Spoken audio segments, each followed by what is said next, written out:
Bueno, el día de hoy vamos a hacer una pausa en la serie de los Filipenses y vamos a repasar un texto que asumo que la mayoría de nosotros ya ha leído y muy probablemente ya ha escuchado una prédica. Se encuentra en Hebreos capítulo 12, versículo 1 al 3. Hebreos capítulo 12, versículos del 1 al 3. Con frecuencia, la Biblia hace la comparación entre la vida cristiana y una carrera, ¿no? O el correr cristiano. Es la vida cristiana una carrera a larga distancia, es decir, una especie de maratón, no es algo corto. Y en esta carrera hay momentos que nos encontramos en montañas, lo cual nos hace más difícil el poder avanzar. Podemos experimentar cansancio, fatiga. Hay momentos donde está planito, ¿verdad? Y todo nos está yendo bien. No tenemos tantos problemas para avanzar, ¿verdad? Pero como cristianos necesitamos poder avanzar, crecer, madurar independientemente si estamos en una montaña o estamos en planito o estamos de bajada, ¿verdad? Lo cual es más sencillo para nosotros. Y precisamente en este texto que se encuentra en Hebreos capítulo 12, vamos a ver cuán importante es para nosotros correr con propósito la carrera de la fe. Como les digo, sé que es un texto que la mayoría de nosotros hemos escuchado, pero estamos pasando el medio año. Este año se ha ido volando y creo que es una oportunidad para que cada uno de nosotros evalúe cómo está su carrera de la fe, ¿no? Cada quien está corriendo su propio camino, ¿verdad? A lo mejor nosotros miramos a la persona de al lado y decimos, mira, le queda planito su vida, su camino, y el mío son puras montañas. Bueno, Dios tiene un plan y un propósito para cada uno de nosotros distinto, y según el plan y el propósito diseña, vamos a decirlo así, esta carrera. Entonces, habiendo ubicado el texto ya en nuestras Biblias, dice, por tanto, también nosotros que estamos rodeados de una multitud tan grande de testigos, despojémonos del peso que nos estorba, en especial del pecado que nos asedia, y corramos con perseverancia la carrera que tenemos por delante. Fijemos la mirada en Jesús, el iniciador y perfeccionador de nuestra fe, quien por el gozo que le esperaba soportó la cruz, menospreciando la vergüenza que ella significaba, y ahora está sentado a la derecha del trono de Dios. Consideren pues a aquel que soportó tal hostilidad de los pecadores contra él mismo, para que no se cansen ni se desanimen en su corazón. Este libro fue escrito particularmente a judíos que ya habían hecho un compromiso con Dios, pero se sentían tentados a volver al ritualismo, a las obras, a los sacrificios, a los rituales, ¿verdad? Ellos comenzaban a experimentar la persecución y ellos eran tentados a decir, no, mira, mejor me regreso al otro sistema, ¿verdad? De sacrificios. Y el escritor está queriéndoles aclarar cuán importante es, habiendo dicho en el capítulo 11, todos esos héroes de la fe que lograron avanzar en esta carrera, que ellos continuaran perseverando en el camino que ya habían iniciado, en el camino de la fe. También se asume que había judíos que no habían dado esos primeros pasos de la fe y que ahí estaban incluidos en este texto. Como les digo, es frecuente que en la Biblia encontremos una relación entre la vida cristiana y la carrera de la fe. Por ejemplo, en Gálatas 5:7, si ustedes no lo busquen, yo se los leo, dice, ustedes corrían bien, pero ¿quién les impidió obedecer a la verdad? Y estos Gálatas eran tanto similares, ellos estaban siendo empujados a volver a querer ganar la salvación por sus obras. En Filipenses 2:16 dice, aférrense a a la palabra de vida, entonces el día que Cristo vuelva me sentiré orgulloso de no haber corrido, una vez más la carrera en vano, y de que mi trabajo no fue inútil. Otro texto que hemos leído con frecuencia es la segunda carta de Pablo a Timoteo, donde dice, he peleado la buena batalla, y luego dice, he terminado la carrera, he guardado la fe. Aquí la palabra para carrera, hablando de nuestro texto, es de la cual nosotros obtenemos la palabra agonía, es decir, una carrera no es algo pasivo, sino es algo que nos va exigiendo, que requiere de un esfuerzo, que es agotador, agonizante, que necesitamos desarrollar autodisciplina, determinación y perseverancia. Entonces, como les decía, este texto comienza diciendo, por tanto, también nosotros, porque en el capítulo 11 ha hablado de personas como Abraham, Moisés y otros que se han distinguido por esa carrera de la fe. Entonces, ellos nos recuerdan la fidelidad de nuestro Dios, ¿verdad? Quizá el día de hoy algunos de nosotros nos sentimos que no hemos avanzado como deberíamos. Quizá algunos de nosotros podemos decir, ¿sabes qué? Se me había olvidado que la vida cristiana es una carrera y yo estoy en la banca y estoy bien a gusto, estoy bien cómodo. Y la intención de este mensaje es de que si estamos avanzando y a lo mejor nos estamos enfrentando a una montaña, el día de hoy podamos recibir el ánimo de recordar que Dios está con nosotros y que nos va a fortalecer, a sostener en medio de esa montaña. Si quizá estamos desanimados y tenemos los brazos abajo y no estamos avanzando, el día de hoy es una oportunidad para que Dios hable a nuestros corazones y podamos ponernos en marcha. Como les digo, ya es julio y muy probablemente no hemos alcanzado los propósitos que dijimos alcanzar o queríamos alcanzar en enero.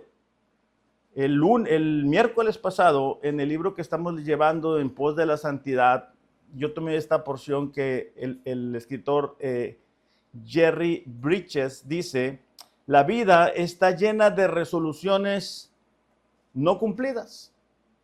Entonces, es importante para nosotros tener esa conciencia de la necesidad de avanzar, de crecer, de madurar, de seguir adelante. En Filipenses leemos que Dios es el que pone en nosotros tanto el querer como el hacer por su buena voluntad. Ahora, algo que dificulta el poder avanzar, el poder correr esta carrera de la fe con mayor destreza o poder avanzar más rápido y quizá no fatigarnos tanto, es el primer punto que encontramos en este texto. Y es despojarnos del peso. Dice Hebreos 12:1, dice, despojémonos del peso que nos estorba, en especial del pecado que nos asedia. Ahora, la palabra despojarse, el verbo de esta palabra es desprenderse o arrancar, ¿no? En el caso de las prendas o de la ropa era quitarse los harapos sucios. Y esto describe el arrepentimiento, es decir, la necesidad de un cambio, ¿ok? Entonces, aquí el escritor está diciendo que nosotros necesitamos quitarnos ese peso que tenemos encima. De hecho, la palabra peso es un bulto de algo. Y aquí es interesante porque hace una diferencia entre ese peso que nos hace difícil el que tú y yo podamos avanzar con el pecado directamente. Y es que hay cosas que en esencia son buenas, pero que a la larga, si no tenemos cuidado, se vuelven un peso para nuestra carrera de la fe. Por ejemplo, el trabajo. El trabajo es bueno, ¿verdad? No hay ningún problema con eso. Pero si el trabajo nos impide que tú y yo podamos estar buscando al Señor, eso se vuelve un peso para nosotros. Si tenemos de mayor aprecio o de mayor interés, ¿verdad? Voy a trabajar tiempo extra, voy a esto, voy a hacer lo otro, y hacemos a un lado a Dios de nuestras prioridades, el trabajo se va a volver un peso en nuestras vidas. Y esto nos va a impedir que tú y yo podamos avanzar, que tú y yo podamos desarrollar la comunión que Dios desea para nosotros. Otro peso que pudiéramos identificar son las redes sociales. Hace mucho tiempo, bueno, pues sí, hace tiempo ya, yo recuerdo haber estado al frente de un grupo de jóvenes y haber hablado con jóvenes acerca de las redes sociales. Nunca imaginé pensar que gente adulta como nosotros íbamos a tener ese problema. O sea, no pensé yo que las redes sociales iban a captar la atención de gente no adolescente, ¿verdad? A mí me sorprende cuando veo gente no tan joven, ¿verdad? Perdiendo el tiempo en las redes sociales, ¿verdad? Haciéndole así, ¿verdad? Viendo a ver qué está pasando, los TikToks, y otras cosas. Las redes sociales son buenas en cierto sentido porque yo puedo decirle a la gente del otro lado del mundo algún pensamiento, alguna idea, pero cuando eso se vuelve un peso, es decir, que evita que Dios sea lo más importante, es cuando estamos en problemas. El otro día, mi hijo Alejandro se graduó, ¿ven? De kinder, pero a fin de cuentas se graduó. Y nos sentamos en una mesa y se sentaron unas personas y yo dije, ay, bueno, pues les voy a hablar, ¿va? De mi fe. No pude. O sea, no pude. O sea, en 3 ocasiones le dije, ay, ¿quién se gradúa? Y tomándose selfies y tomándose videos y mandando, no pude. Y dije yo, es increíble. O sea, el tiempo que nos está tocando experimentar, ¿no? Entonces, tanto el trabajo como las redes sociales en sí mismo no son un pecado, pero cuando eso nos evita el poder buscar a Dios, el poder tener una comunión con los hermanos, el poder leer, el poder orar, el poder congregarnos, el poder leer un libro que edifique nuestra fe, entonces es que se vuelve un problema. La familia en sí misma no es un pecado, ¿verdad? No es algo malo, ¿verdad? El problema es cuando la familia toma un peso más importante de lo que Dios dice en su palabra, ¿verdad? Y eso lo hemos dicho en otras ocasiones. Se llega a la Navidad, se llega el cumpleaños, se llega a la quinceañera, se llega a la boda, y entonces ponemos en una especie de balanza qué dice la familia, ¿verdad? ¿Qué es lo que la familia quiere? No, pues la familia quiere esto, quiere aquello, ok. Y lo que Dios quiere no pesa tanto en algunas ocasiones, tristemente. Entonces, la familia es una bendición, pero no debe de estar por encima de nuestra relación con Dios. Creo que la lista pudiera seguirse extendiendo. Los hobbies, ¿verdad? Yo veo personas que tienen hobbies, son muy buenos, pero otra vez, si eso nos evita que tengamos una devoción hacia Dios, que ya cuando vayamos a leer la Biblia ya estemos cansados, ya estemos drenados, entonces es que se convierte en un verdadero problema. Entonces tenemos que tener cuidado con este tipo de cosas que vamos llevando en la carrera de la fe, que a veces nos roban, ¿verdad? De lo verdaderamente importante. Nosotros necesitamos estar creciendo, estar avanzando. No hay nada malo con tener a la familia, ¿verdad? Por ejemplo, pero si quieres irlos a visitar todos los días, o si eso te va a evitar que tú sigas leyendo, estudiando, buscando a Dios, entonces es que se va a convertir en un peso que probablemente no te permita avanzar. Ahora, el escritor también habla del pecado, ¿verdad? De despojarnos del pecado. Y no pude evitar hacer una relación con lo que está en Efesios capítulo 4. De hecho, desde el versículo 17,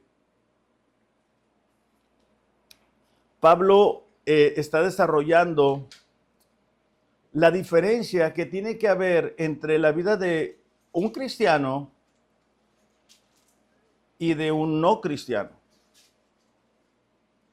O mejor dicho, la vida que tiene que haber en la vida del nuevo creyente, a diferencia de cómo vivía antes de ser cristiano. Versículo 17 dice, esto digo y afirmo juntamente con el Señor, que ustedes ya no anden así como andan también los gentiles en la vanidad de la mente. Esta palabra vanidad es una falta de propósito y sugiere carecer de dirección, ¿verdad? No hay nada peor que no saber para dónde vas. Y es muy triste ver a personas que no tienen claro cuál es su propósito y están tomando decisiones, viviendo, decidiendo, actuando en una vanidad de la mente. El versículo 18 dice, ellos tienen entenebrecido su entendimiento. Están excluidos de la vida de Dios por causa de la ignorancia que hay en ellos, por la dureza de su corazón. Está describiendo al no creyente. Habiendo llegado a ser insensibles, se entregaron a la sensualidad para cometer con avidez toda clase de impurezas. Fíjate la transición que va a ser en el versículo 20. Pero, aquí va a haber un cambio. Dice, ustedes no han aprendido a Cristo de esta manera. Si en verdad lo oyeron y han sido enseñados en Él conforme a la verdad que hay en Jesús, que en cuanto a la anterior manera de vivir, ustedes se despojen. Es la misma palabra que decíamos ahorita. Es decir, debemos de desprendernos, arrancarnos del viejo hombre que se corrompe según los deseos engañosos. Y sean renovados en el espíritu de su mente. Es decir, empieza esta obra del Espíritu Santo a la cual, segunda de Corintios 3:18 habla, ¿verdad?, de cómo nos va transformando de gloria en gloria.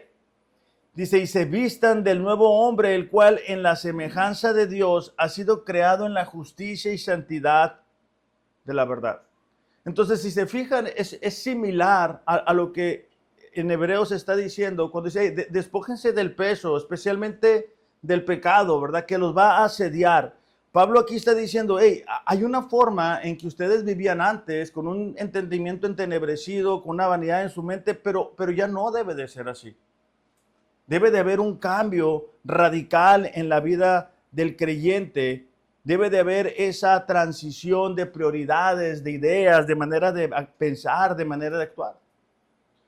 Me pareció interesante la palabra asediar, porque dice ahí que el pecado nos asedia. Y bueno, no es una palabra que usemos todos los días, ¿verdad? Al menos no yo, ¿verdad? No digo, me está asediando esto o aquello. Entonces, la palabra asediar es cercar, impedir que salgan de algún lugar para que reciban socorro de fuera. Es decir, cuando el pecado penetra la vida de un cristiano, va a comenzar a cercar y va a impedir que busquemos ayuda. Que nos sintamos solos, que nos sintamos alejados, que traigamos culpa, condena, que busquemos en alguna otra forma de pecado la salida. Entonces, aquí pueden entrar demasiados pecados. Puede ser la codicia, la envidia, el rencor, la mentira, la idolatría, el adulterio, adicción a algo, la pornografía. No sé cuántos de ustedes conocen a alguien que es adicto al casino. El otro día estaba mirando a un documental de alguien, creo que la enfermedad o el padecimiento se llama ludopatía o algo así, y que siente algo, ¿verdad?, cuando le pica el botón y a ver si gana, a ver si pierde. Ahora, nosotros podemos identificar ciertos pecados en nuestras vidas. O sea, cada uno de nosotros tiene más tendencia a ser asediado, a ser cercado por alguna forma de pecado. Y no debemos de confiar y decir, bueno, yo no pasa nada, ¿verdad? Yo soy cristiano, a mí el pecado no me va a entrar, porque tenemos que estar alertas. Porque cuando abrimos la puerta a un pecado, ¿verdad?, nunca viene solo, siempre va a venir acompañado de otros que de alguna forma van a buscar cercarnos. Van a buscar evitar que tú y yo avancemos en el propósito, en el plan que Dios tiene para nuestras vidas. Y si te fijas, y te decía al inicio, estamos en julio, y a lo mejor en este punto, y es mi oración que así sea, podemos identificar por qué no hemos avanzado, o sea, por qué no hemos llegado a donde pensábamos llegar. ¿Qué ha sido ese peso que no hemos logrado sacar de nuestra vida? ¿O qué es ese pecado que no hemos podido quitar de nuestro corazón? ¿Cuál es ese ídolo que está ocupando el trono de Dios en nuestros corazones? Porque no es únicamente identificarlo, ¿verdad? O sea, no es únicamente decir, mira, yo tengo este problema, pero pues bueno, a ver qué pasa. No, tenemos que desprendernos. Eso es lo que el escritor dice, arrancarlo. Porque si no, no vamos a avanzar. No sé cuántos de ustedes se han perdido en algún lugar y está solamente dando vueltas y vueltas y vueltas y vueltas. Es muy cansado porque te das cuenta que no estás avanzando para ninguna parte. Cuando una persona no logra despojarse de aquello que le permite avanzar, va a comenzar a experimentar desánimo y fatiga. ¿Por qué? Porque vamos a estar diciendo, mira, no pasamos de donde mismo. En Romanos, capítulo 13, dice, y hagan todo esto conociendo el tiempo, que ya es hora de despertarse del sueño. Porque ahora la salvación está más cerca de nosotros que cuando creímos. La noche, dice, está muy avanzada y el día está cerca. Por tanto, otra vez la misma palabra, desechemos las obras de las tinieblas y vistámonos con las armas de la luz. Andemos decentemente como de día, no en orgías, borracheras, promiscuidad sexual, lujurias, no en pleitos y envidias, antes bien, vístanse de Jesucristo y no piensen en proveer para las lujurias de la carne. Entonces, necesitamos, ¿verdad?, despojarnos de ese peso, de eso que no nos permite avanzar, acercarnos al plan y el propósito que Dios tiene para nuestras vidas, estar teniendo una comunión cercana con Dios, con la gente de la iglesia y poder de esa manera avanzar. Lo segundo que encontramos, pues es muy fácil, versículo 2 dice, corramos con perseverancia la carrera que tenemos por delante. Y esta palabra perseverancia, creo que otras versiones dicen paciencia, es soportar hasta el fin. Es la determinación constante de seguir andando. Quiere decir continuar cuando todo dentro de nosotros quiere bajar la velocidad o hacernos rendir. ¿Okay? Cuando no desarrollamos la perseverancia o la paciencia, vamos a estar un día queriendo todo, al día siguiente no queriendo nada. Vamos a estar viviendo por emociones, ¿verdad? Hoy pienso que sí, Dios está conmigo y quiero leer la Biblia completa, pero ya mañana algo sucede, alguien se enferma, un imprevisto, algo nos sucede y empezamos a bajar los brazos y dejamos de correr la carrera de la fe. Por eso es que es importante para nosotros desarrollar la perseverancia, desarrollar el carácter. Recordarán que en Santiago, en el capítulo 1, versículo 2, dice, cuando tengan que enfrentar diversas adversidades o tipo de problemas, consideren como un tiempo para alegrarse, porque es a través de las distintas pruebas que nosotros podemos desarrollar la fe y como consecuencia la perseverancia. Es decir, la perseverancia no es como que nos vamos a amanecer un día y vamos a ser los hombres más perseverantes del mundo, sino que es a través, se recuerdan que al inicio daba una forma de ilustración únicamente, que la carrera de la fe puede ser como esas montañas que tenemos que experimentar. Hay momentos en los cuales las pruebas vienen de diferentes frentes para ayudarnos a desarrollarnos, para ayudarnos a darnos cuenta que quizá, ¿verdad?, tenemos un ídolo en nuestro corazón. Aún el pastor Jorge hace rato que oraba, ¿verdad?, por la disciplina que Dios trae a nuestras vidas. Y son esos momentos en los cuales Dios nos disciplina, que nos recuerda que Él es Dios y que no somos nosotros, que no es el trabajo lo que nos va a sacar adelante. Hay veces que decimos, no, mira, si gano tanto y si tanto tiempo extra, y pensamos que ahí vamos a encontrar la paz. Y era una oportunidad que nosotros teníamos para que nuestra fe y nuestra confianza, nuestro carácter cristiano se pudiera desarrollar. Entonces, cada vez que tú y yo enfrentemos una prueba, no lo veamos como una oportunidad para quejarnos o cuestionar, porque mira, el de al lado tiene la carrera bien planita, ese no tiene problemas, ese no batalla, ese no sufre, y para mí todo es como la rumorosa, ¿verdad? Pura subida. Pablo habló de esto en su primera carta a los Corintios, capítulo 9, versículo 24, y hace una relación directa, una vez más, acerca de la carrera de la fe. 1 Corintios 9:24 dice, bueno, voy a dar tiempo para que lo encuentren. 1 Corintios está antes de 2 Corintios, por si lo andaban buscando. Dice, ¿no se dan cuenta de que en una carrera todos corren, pero solo una persona se lleva el premio? Así que corran para ganar. Todos los atletas se entrenan con disciplina, lo hacen para ganar un premio que se desvanecerá. 1 Corintios 9:24. Dice, todos los atletas se entrenan con disciplina, lo hacen para ganar un premio que se desvanecerá, pero nosotros lo hacemos por un premio eterno. Así que yo corro, fíjate la siguiente frase, cada paso con propósito.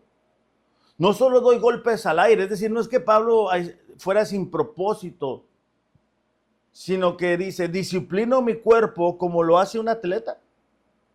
Lo entreno para que haga lo que debe de hacer. De lo contrario, temo que después de predicarles a otros, yo mismo sea descalificado. Entonces, algo que nos va a permitir, iglesia, avanzar en la carrera de la fe es desarrollar la perseverancia. Y la perseverancia se desarrolla cuando tú y yo enfrentamos pruebas y logramos confiar en Dios en medio de las pruebas. Porque para la siguiente prueba vamos a recordar lo que Dios hizo antes. La razón que el escritor de Hebreos en el capítulo 11 pone a estos hombres o héroes de la fe era para recordarles a los receptores de esta carta que Dios había ayudado a estos hombres y que de la misma forma que lo había hecho con ellos, lo iba a hacer con estos judíos que estaban recibiendo la carta. Y lo mismo es para nosotros. Nuestra perseverancia, nuestro carácter se va a forjar cuando enfrentamos distintas pruebas, pero logramos confiar en Dios. Es decir, tomamos la escritura y nos aferramos a ella, ¿verdad? Porque podemos enfrentar pruebas, todos enfrentan pruebas, pero podemos hacerlo a nuestra forma, a nuestra manera. Y nos quedamos en la banca sentados y no avanzamos y no crecemos. Y es muy triste ver a una persona no avanzar, no crecer, no madurar. Estamos viviendo tiempos en los cuales con mucha frecuencia escuchamos de hombres que dicen ser cristianos que caen en un escándalo y traen vergüenza a la iglesia. Y nosotros necesitamos ser personas que logran creer y confiar en Dios sin importar las circunstancias, sino que podamos seguir creciendo, seguir avanzando. Y esto nos lleva al tercer punto, y es fijar la mirada en Jesús. Dice, fijemos la mirada en Jesús, el iniciador y perfeccionador de nuestra fe, quien por el gozo que le esperaba soportó la cruz, menospreciando la vergüenza que ella significaba. Ahora, ¿qué pasa cuando tú y yo ponemos nuestra mirada en Jesús? Es decir, ¿qué podemos aprender de esto? Bueno, lo primero está ahí porque dice, por el gozo que le esperaba, soportó la cruz. Es decir, lo primero que podemos aprender o lo primero que podemos ver ahí es lo que Jesús soportó. Es decir, la cruz implica todo lo que Jesús tuvo que soportar esencialmente en el final de su vida, ¿verdad? Pero podemos llevarlo también desde el nacimiento hasta su muerte. Jesús estaba colgado en el madero recibiendo la ira del Padre, lo hemos leído en otras ocasiones. Y no es como aquella ocasión cuando Jesús estaba siendo bautizado y se escuchó una voz del cielo que dijo, este es mi hijo, ¿verdad? En quien me complazco. Ahora él está experimentando el abandono de sus discípulos, el abandono del Padre, la más densa oscuridad, pero él logró perseverar hasta el fin. para poder pagar por nuestros pecados. Para que entonces el día de hoy tú y yo podamos perseverar gracias a lo que Jesús hizo. Entonces, cuando tú y yo miramos a Jesús, tenemos que recordar todo lo que Él soportó para que el día de hoy tú y yo pudiéramos también perseverar en medio de las pruebas que tú y yo estamos enfrentando. También miramos aquí en lo que Jesús se gozó, porque dice, por el gozo que le esperaba, soportó la cruz. Ahora, esto es muy interesante, porque aún en la cruz, aún cuando estaba ahí colgado, Él continuaba experimentando del gozo. Recordarán cuando Él le dice al ladrón, ¿verdad? Hoy estarás conmigo en el paraíso. A pesar del dolor que Él estaba ahí teniendo o experimentando, no había perdido de vista la misión. Jesús sabía que Él era victorioso y que iba a ser resucitado, iba a ser llevado de regreso a la casa. Era el gozo también de recordar que iba a llevar al Padre todos los que el Padre había elegido de antemano. Entonces, ese gozo, el gozo de Jesús, debe de ayudarnos a recordar todo lo que se pagó en rescate por nuestras vidas. Cómo Él, a pesar de estar ahí en ese momento, se gozaba en lo que más adelante iba a ser el plan conocido por nosotros como redención. Es decir, el día de hoy tú y yo conocemos a Dios gracias al sacrificio de Jesús, gracias a que Él se gozó aún en la más densa oscuridad. Y eso nos da una esperanza firme, no únicamente para esta vida, sino también para la siguiente. Es decir, nosotros como cristianos tenemos lo mejor de los dos mundos. Porque tenemos una esperanza segura, ¿verdad? Cuando ya no estemos aquí, sabemos para dónde vamos. Pero también podemos tener una comunión con Dios gracias al sacrificio de Jesús el día de hoy. O sea, aún en los momentos más difíciles podemos experimentar de su presencia en nuestras vidas gracias a lo que Él hizo. Pero hizo algo más. Dice que menospreció la vergüenza que ella significaba. Y es que no existía una peor muerte o una muerte más humillante que ser crucificado. Y podemos imaginar, ¿verdad? Las voces de las personas gritando, ¿verdad? Mira cómo terminó el Jesús. Quizá un padre diciéndole al hijo, pórtate bien para que no termines como él. Quizá algunos con burlas, incluidos los soldados, ¿verdad? Que estaban viendo cómo aquel que decía ser hijo de Dios estaba terminando así. Pero Jesús sabía que Él estaba haciendo la voluntad del Padre. Así que eso nos recuerda a nosotros que debemos de estar dispuestos a menospreciar la vergüenza que implica en algunas ocasiones ser identificados como Jesús, ser discípulos de Jesús. Y entonces cuando tú y yo estemos enfrentando diversas situaciones donde decimos, ¿qué hacemos? Lo que todo mundo hace, de donde yo me puedo beneficiar, o lo que debo de hacer de acuerdo a la palabra de Dios. Entonces, ya no va a ser más importante querer quedar bien con el mundo, sino vamos a querer buscar siempre la aprobación de aquel que controla el mundo. De hecho, Pablo en su carta a los Gálatas, ¿verdad? Les dice, si yo quisiera quedar bien con la gente, no pudiera ser un discípulo de Dios. Entonces debemos de estar dispuestos a pasar por la vergüenza de ser identificados como hijos de Dios. Entonces,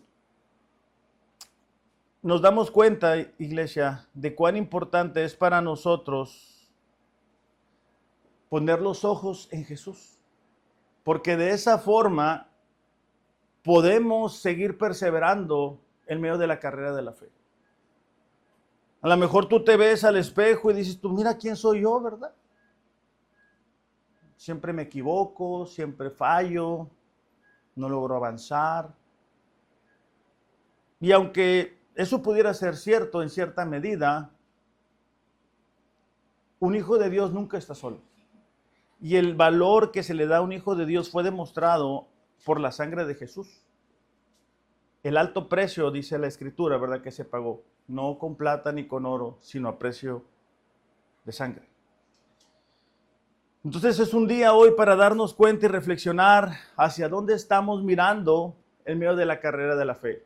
A lo mejor tú miras a tu pasado y recuerdas el pecado que cometiste y te culpas, te condenas, y eso se ha vuelto un peso que no te permite avanzar. A lo mejor mira los pecados que sigues cometiendo y que no entiendes por qué, si eres un hijo o una hija de Dios.